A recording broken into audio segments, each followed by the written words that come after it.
guys. Ayan. So, malambot na siya. At may timpla na rin siya. Ilalagay na natin yung gatas. Ayan.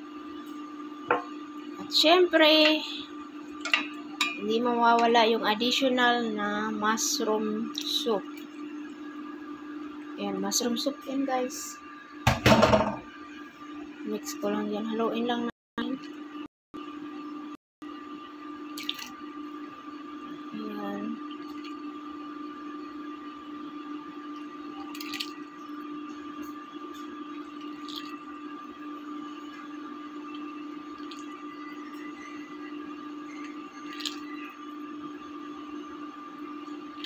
Ayan. So, tikman natin.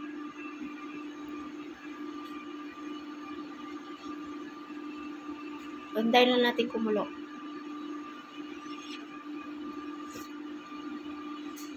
Sarap.